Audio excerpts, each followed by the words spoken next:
श्री शिवाय नमस्तु भयम। दोस्तों, जैसा कि आप सभी लोग जानते हैं कि 1 अप्रैल 2026 यानी बुधवार को पड़ रही है चैत्र महीने की शुक्ल पक्ष चतुर्दशी तिथि।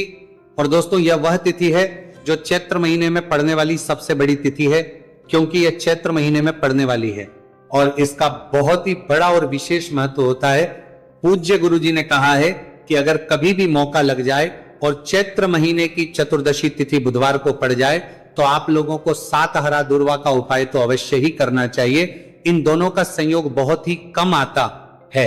इसी के साथ में गुरुजी ने अपनी शिव पुराण कथा में बताया है कि इस दिन आपको 7 दुर्वा का उपाय तो आपको अवश्य ही करना चाहिए, क्योंकि ऐसा दिन पूरे साल में सिर्फ एक ही बार आता है। और दोस्तों, आप सभी लोग जानते हो कि बुधवार का अगर सबसे बड़ा उपाय है तो वह 7 हरा दुर्वा वाला उपाय है। तो दोस्तों, इस बुधवार चतुर्दशी तिथि के दिन आप लोगों को इस 7 हरा दुर्वा वाला उपाय को जरूर करना है। बहुत सारे लोग होंगे जिन लोगों ने इस उपाय को ना किया हो, मतलब पूरा महीना निकल गया, उन्होंने किसी भी दिन इस 7 हरा दुर्वा वाला उपाय को ना किया हो। और दोस्तों, आपके पास एक आखिरी मौका बचा हुआ है जो कि 1 अप्रैल के दिन है। तो इस दिन आप लोगों को इस वाले उपाय को जरूर कर लेना। भले ही आपने पूरे महीने भर इस उपाय को ना किया हो, पर अगर आपने इस चैत्र महीने के बुधवार चतुर्दशी तिथि के दिन अगर इस वाले उपाय को कर लिया तो आपको इस उपाय को करने का वो फल मिलेगा जिसकी आपने कभी कल्पना भी नहीं करी होगी। इसीलिए आप लोग इस वाले उपाय को एक बार जरूर कर लेना है, ताकि आप लोगों के हाथ से यह मौका ना जा सके और आपको इस उपाय को करने का फल मिल सके। दोस्तों, यह उपाय पंडित जी ने अपनी अभी ही शिव महापुराण की कथा में बताया है, जिस उपाय को आज हम आपको बहुत अच्छे से समझाने वाले हैं। इस वीडियो को देखने के बाद इस उपाय को समझने के लिए आपको कोई और वीडियो को देखने की जरूरत नहीं पड़ेगी। तो चलिए दोस्तों, उपाय को शुरू करते हैं। देखिए, ये इस चैत्र महीने के बुधवार चतुर्दशी तिथि के दिन ये इतना खास होता है, इतना महत्वपूर्ण होता है। देखा गया है कभी कभी बड़े बड़े पूजा पाठ अनुष्ठान से जो मनोकामना पूर्ण नहीं होते, वह चैत्र महीने के बुधवार चतुर्दशी तिथि के दिन एक छोटे से उपाय करने से ही आपकी मनोकामना पूर्ण हो जाती है। और बहुत सारे लोगों ने इस उपाय को किया भी है और उनको इस उपाय को करने का फल भी जरूर मिला है। अगर आप लोग भी इस उपाय को करना चाहते हैं तो आप इस उपाय को पहले अच्छे से समझ लेना, सुन लेना, उसके बाद करना। आपको इस उपाय का फल जरूर, और इस उपाय को कर लेने से आपके घर में चाहे किसी भी प्रकार की दुख और समस्या क्यों ना चल रही हो, आपको उसका कारण भी नहीं पता है कि भाई ये समस्या किस कारण से चल रही है। उसका कुछ भी कारण हो सकता है, जैसे इसे पितृदोष हो सकता है या किसी भी तरह का मंगल दोष भी हो सकता है। तो इस दिन आप लोगों को यह वाला उपाय कर लेना है। ये एक ऐसा उपाय है जिस उपाय को अगर किसी विशेष दिन पर किया जाए तो भाई उस विशेष दिन का जो है वो तो मिलता ही मिलता है, पर हमने उस दिन पर इस उपाय को किया है तो हमें उससे भी बड़ा फल मिलता है, और फल बहुत जल्दी मिलता है, क्योंकि आप इस उपाय को बहुत ही बड़े और विशेष दिन पर कर रहे हो। तो चलिए अब उपाय के बारे में बात करते हैं, लेकिन उससे पहले आप लोगों को यह जानना आवश्यक है कि आखिर ये उपाय किस समय करना है, किसको करना है और कैसे करना है। तो चलिए हम आगे आपको वीडियो में एक एक करके बता देते हैं। उससे पहले अगर आप लोग हमारे चैनल पर पहली बार हैं तो हमारे चैनल वास्तविक जानकारी को सब्सक्राइब करना ना भूलें, और अगर आपके पास कोई सवाल है तो आप हमें कमेंट बॉक्स में बता सकते हैं। और अगर आपको हमारा वीडियो पसंद आया है तो आप हमें लाइक और शेयर करना ना भूलें। और अगर आपको हमारे चैनल की जानकारी चाहिए तो आप हमें फॉलो कर सकते हैं। और अगर आपके पास कोई प्रश्न है तो आप हमें कमेंट बॉक्स में बता सकते हैं। पहली बार आए हैं या फिर मेरी आवाज आज पहली बार सुन रहे हैं तो हमारे चैनल वास्तविक जानकारी को सब्सक्राइब जरूर कर लेना, और इस वीडियो को करके कमेंट बॉक्स में श्री शिवाय नमस्तु भयम ओम नमः शिवाय जरूर टाइप कर देना। तो दोस्तों, इस 7 नमस्तु भयम को बड़ी बार सब्सक्राइब कर देना। तो दोस्तों, दुर्वा वाला उपाय को हमें इस बुधवार चतुर्दशी तिथि के दिन कैसे करना है, किसको करना है, किस समय करना है और कहां पर करना है, ये सारे सवालों के जवाब आपको इस वीडियो में मिल जाएंगे। और जो यह वीडियो देखेगा भाई, उसको 7 हरा दुर्वा वाला उपाय जरूर करना चाहिए, क्योंकि इस दिन 7 दुर्वा का भी बहुत ही बड़ा और विशेष महत्व होता है। और जब बात आ जाए हरा दुर्वा की तो यह सोने पर सुहागा वाली बात हो जाती है, और यह एक बहुत ही बड़ा उपाय हो जाता है इस बुधवार चतुर्दशी तिथि का। तो अब दोस्तों इस 7 हरा दुर्वा वाला उपाय को आखिर करना किसको है, सबसे पहले हम लोग वो बात जान लेते हैं। तो देखो, घर की जो बड़ी माताएं बहनें होती हैं, उन माताओं बहनों में से कोई भी एक बड़ी माता बहन इस वाले उपाय को कर सकती हैं। और दोस्तों अगर आप चाहें तो अपने घर में से सभी सदस्यों भी इस उपाय को करवा सकते हैं। अगर किसी व्यक्ति की खुद की कोई मनोकामना है, खुद की कोई दुख और परेशानी है जो कि वो अपने लिए ही करना चाहता है, इस वाले उपाय को तो वो खुद अपने लिए भी कर सकता है। बाकी अगर कोई घर में से ऐसा है जो कि अपने पूरे घर परिवार की सुख और शांति के लिए यह वाला उपाय करना चाहता है, तो भाई वो भी करना चाहता है, सकता है, उसमें भी कोई दिक्कत वाली बात नहीं है। कहने का मतलब यह है कि इस उपाय को हर सदस्य भी कर सकता है और पूरे घर परिवार के सदस्य के लिए घर की बड़ी माताओं बहनों में से कोई एक माता बहन भी कर सकती है। माताएं बहनें अगर घर में उपस्थित ना हो या वह ये वाला उपाय ना कर पा रही हो, तो फिर घर का कोई बड़ा सदस्य भी इस 7 हरा दूर्वा वाला उपाय को कर सकता है, चाहे फिर वह पुरुष ही क्यों ना हो, उसमें कोई भी दिक्कत वाली बात नहीं है। अब दोस्तों जो अगला प्रश्न निकल कर आता है वह ये आता है इसको लेकर कि आखिर इस उपाय को हमें किस समय करना है, सुबह के समय करना है कि शाम के समय करना है। तो देखो, इस वाले उपाय को आप लोग सुबह के समय भी कर सकते हो और शाम के समय प्रदोष काल में भी कर सकते हो। अब अगर आप पूछो कि भाई सबसे उत्तम समय कौन सा रहेगा इस 7 हरा दुर्वा वाला उपाय को करने का, तो हम आपसे बस यही कहेंगे कि इस उपाय को आप सुबह के समय करेंगे तो ज्यादा बेहतर होगा। बाकी अगर प्रदोष काल के समय भी करेंगे तो भी अच्छा होगा, उसमें कोई भी दिक्कत वाली बात नहीं है। तो अब दोस्तों जो अगली सबसे बड़ी और महत्वपूर्ण बात आती है वो यह आती है कि सुबह अगर हम उपाय को करेंगे तो हमें कितने बजे से लेकर कितने बजे तक के बीच में करना है, और शाम के समय प्रदोष काल में करेंगे तो हमें कितने बजे से लेकर कितने बजे के बीच में करना है। तो देखो, सुबह जितनी जल्दी हो सके आप उपाय को करने की कोशिश करना। बाकी अगर कारणवश लेट भी हो जाओ, थोड़ी देर भी हो जाए, तो 10 या 11 बजे तक भी आप उपाय कर लेना, पर 12 बजे से ज्यादा देरी ना हो, ठीक है, इस बात का ध्यान रखना। उसके बाद में दोस्तों अगर शाम के समय प्रदोष काल की बात करें, प्रदोष काल का जो समय है होता है वो शाम के 6 बजे से शुरू हो जाता है। मतलब शाम के 6 बजे से लेकर शाम के 6 बजे से रात के 8 बजे के बीच का जो समय होता है, यह समय प्रदोष काल का समय होता है। तो इस उपाय को 7 या 8 बजे के बीच में भी कर सकते हो। मैं आप कभी भी इस वाले उपाय को कर सकते हो, उसमें कोई भी दिक्कत वाली बात नहीं है। तो चैत्र का महीना ही है जो आपको धन दौलत पुण्य दोनों ही देने वाला है। चैत्र के महीने में तुलसी का पूजन करके, श्री हरि विष्णु से जुड़े हुए कुछ उपाय करके आप अपने जीवन की निर्धनता, धन से जुड़ी समस्याएं, कर्जे से जुड़ी समस्याओं को हमेशा के लिए दूर कर सकते हैं। भगवान विष्णु को तुलसी अति प्रिय है, इसलिए उनकी पूजा में भी विशेष रूप से हम तुलसी का उपयोग करते हैं।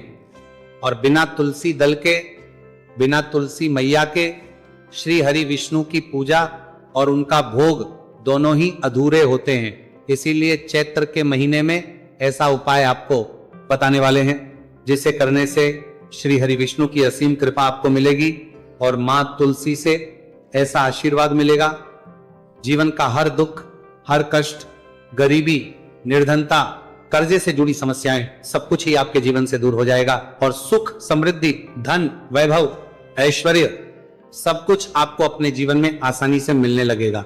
तो चलिए बात कर लेते हैं कि कौन सा उपाय है, तुलसी के पौधे में कौन सी चीज आपको रखनी है और इस उपाय को किस समय करना है।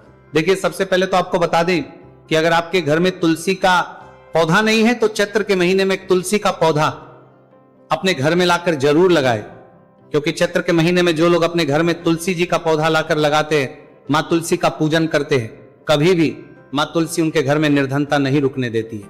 हमेशा उनके घर में धन की वृद्धि होती है, धन की वर्षा होती है। तो जरूर से तुलसी का पौधा आप चैत्र के महीने में अपने घर जरूर लेकर आए और अच्छे से आपको मां तुलसी का पूजन करना है, मां तुलसी के पौधे की देखभाल करनी है। और वह कौन चीज है जो आपको तुलसी के पौधे में चैत्र के महीने 1 अप्रैल बुधवार चतुर्दशी तिथि में रखना है, और कैसे यह चीज रखते ही रातों रात आपके जीवन में चमत्कार होगा और आपके भाग्य का भी आपको साथ मिलेगा। तो देखिए, इस वीडियो में जितने भी उपाय हम आपको बताएंगे सभी उपाय सरल है। देखो, गुरुजी ने कहा है कि कि बुधवार के दिन आपको 7 हरा दुर्वा वाला उपाय तो अवश्य ही करना चाहिए। वीडियो के अंतिम में आपको उपाय बताया है, आपको करना है। देखो, आगे बढ़ने से पहले वीडियो को एक लाइक जरूर करें। देखो, सबसे पहला उपाय, यदि आपके जीवन में कर्जा बहुत अधिक है, आपके जीवन में संकट बहुत अधिक रहते हैं, आपके ऊपर बहुत अधिक विपदा आ रही है, बार बार आपको अपने व्यापार में और अपने धन में हानि देखने को मिल रही है, यानी कि आपको प्रत्येक कार्य में हानि हो रही है, तो आपको यह उपाय करना चाहिए। इस उपाय को करने के लिए आपको 2 चीजों की आवश्यकता होगी। सबसे पहले है, आप जानते हो, जो कि भगवान गणेश जी को समर्पित होती है, तो आपको वो हरा दुर्वा की आवश्यकता होगी, साथ ही में एक लोटा जल की आवश्यकता होगी। और आप जब भी उपाय को करें, जिस दिन भी आपको करें, तो आपको प्रातः कल सुबह सुबह वो करना है। इस बात का विशेष रूप से आपको ध्यान रखना है, ठीक है। तो आपको एक हरा दुर्वा लेनी है। अगर आधा हरा दुर्वा भी मिल जाती है तो भी कोई दिक्कत नहीं है, बस आपको हरा दुर्वा है। अगर ज्यादा ना मिले तो उस स्थान पर एक हरा दुर्वा भी ले सकते हैं। हरा दुर्वा आपको आसानी से कहानी पर भी मिल जाएगी।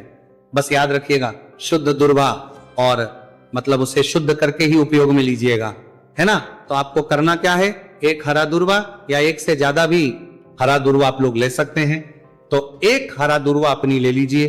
एक हरा दुर्वा के साथ में आप 1 लोटा जल ले लीजिए और इन दोनों ही चीजों को लेकर शिवाजी के मंदिर पहुंच जाइए। जी के मंदिर पहुंचकर सबसे पहले आप शिवाजी के पास में बैठ जाइए। शिवाजी के पास में बैठने के बाद जो शिवाजी की शिवलिंग होगी, शिवलिंग के ऊपर सबसे पहले आपको यह दुर्वा को समर्पित करना है। दुर्वा को कुछ इस प्रकार से समर्पित करना है कि जो दुर्वा की दांडी का मुख होगा वह जलधारी की तरफ हो, जहां से जल नीचे करता है ना।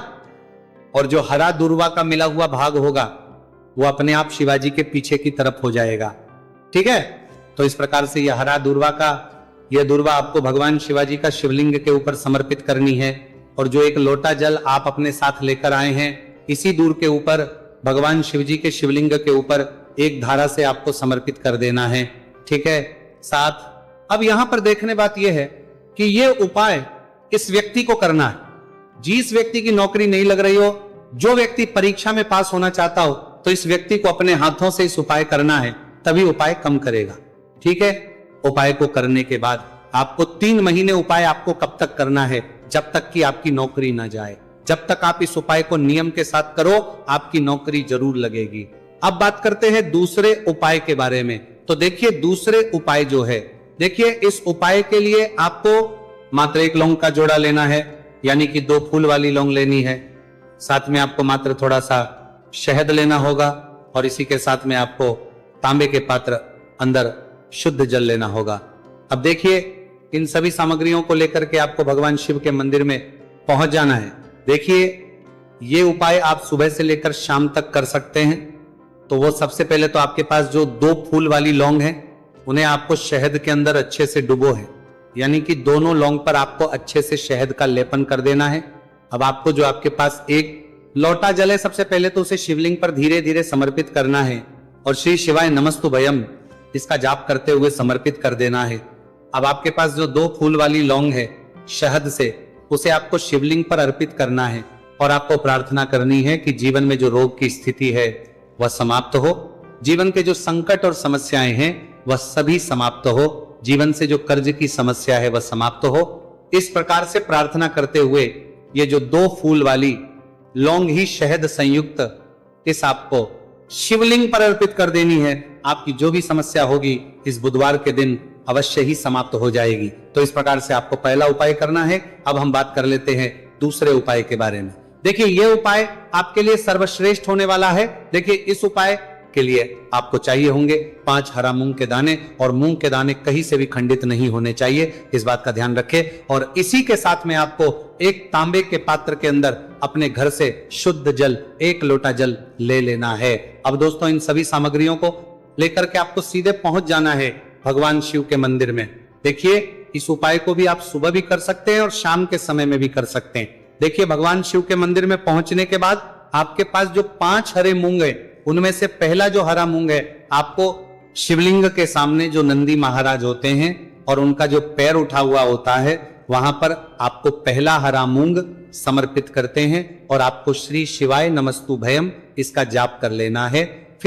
फिर आपको दूसरा हरा मूंग लेना है और शिवलिंग पर जो श्री गणेश जी वाला स्थान होता है वहां पर आपको ये दूसरा हरा मूंग समर्पित कर देना है।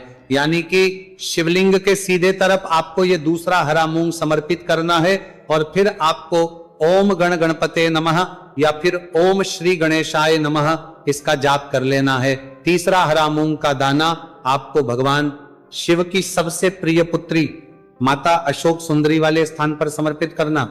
शिवलिंग की जो जलाधारी होती है, जहां से जल बह करके आता है, उसी जलाधारी के बीच में जो कहीं कहीं उठी हुई लाइन होती है सांप की आकृति के रूप में, वहीं पर आपको तीसरा हरा मूंग समर्पित करना है और फिर आपको ओम नमः शिवाय इसका जाप कर लेना है।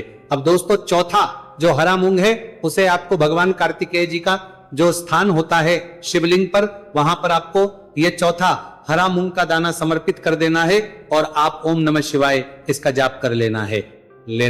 अब दोस्तों, आपके पास जो पांचवा और अंतिम हरा मूंग बचा हुआ है उससे जल के पात्र के अंदर डाल देना है और इस हरे मूंग से युक्त जल से आपको भगवान शिव के शिवलिंग का अभिषेक कर देना है।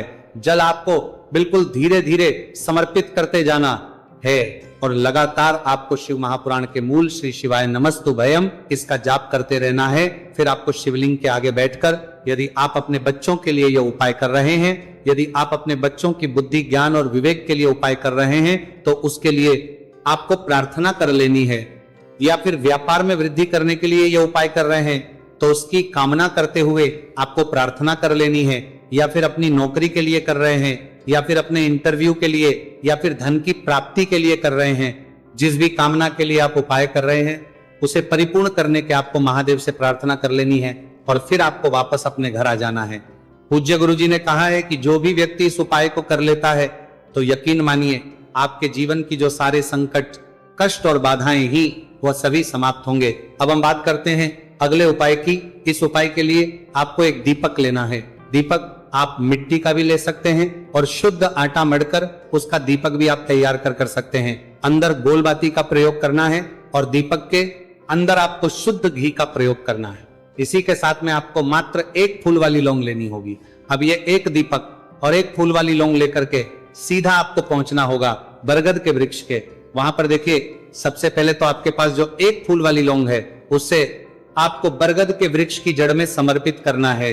देखिए, अगर आपके जीवन में कोई भी बड़ा संकट आने वाला है, कोई बड़ा कष्ट आने वाला, तो वह इस उपाय के माध्यम से दूर होने वाला है। महादेव की विशेष कृपा रहेगी कि जो भी संकट आपके जीवन में आने वाला होगा वो अभी दूर हो जाएगा। तो आपको एक लौंग समर्पित करनी है बरगद के वृक्ष की जड़ में और वहीं पर आपको जो है गोल बाती वाला दीपक जो आप लेकर के गए हैं उससे भी वहां पर प्रज्वलित कर देना है वटकेश्वर महादेव का स्मरण करते हुए। देखिए, जब भी आपको जीवन में इस साल लगने लगे कि आपके जीवन में कुछ भी अच्छा नहीं चल रहे, तब भी आपको इस उपाय करना है। तो इस प्रकार से आपको यह उपाय करना है। अब हम जान लेते हैं चौथे विशेष उपाय के बारे में। देखें, यदि आपके विवाह में, शादी में कोई भी समस्या आ रही है, यदि आपका जो कर्ज है वह दिन पर दिन बढ़ते ही जा रहा है, तो आपको यह चमत्कारी उपाय करना चाहिए। कोई भी समस्या अगर जीवन में है तो उसे दूर करने के लिए आपको उपाय करना चाहिए। मंगल दोष से जुड़ी हुई समस्या भी है तब आपको यह उपाय करना चाहिए। देखिए, इस उपाय के लिए आपको एक तांबे के पात्र के अंदर अपने घर से शुद्ध जल लेना है और इसी के साथ में आपको एक चुटकी लाल चंदन लेना होगा। अब आपको क्या करना है कि जो लाल चंदन आपने लिया है उसे आपको उससे जल के पात्र के अंदर डाल देना है और ये जल जो है आपको लाल चंदन से युक्त तैयार कर लेना है और ये लाल चंदन से युक्त जल आपको भगवान शिव के मंदिर में लेकर के पहुंचना है। लेकिन उपाय भी आप सुबह से लेकर के शाम तक कर सकते हैं। अब दोस्तों, ये जो लाल चंदन से युक्त जल है, किससे आपको भगवान शिव के शिवलिंग पर धीरे धीरे अर्पित कर देना है और आपको लगातार श्री शिवाय नमस्तुभयम इसका जाप करते रहना है। देखिए, यदि आपके जीवन में विवाह से जुड़ी समस्या चल रही है तो आपको मंगलेश्वर महादेव का स्मरण करना है और जीवन में अधिक कर्ज की समस्या है तो आपको आर्यन मुक्तेश्वर महादेव का स्मरण करना है। देखना, एक दिन आपकी सब तरह की समस्या जल्दी ही समाप्त हो जाएगी। तो इस प्रकार से आपको यह चौथा उपाय करना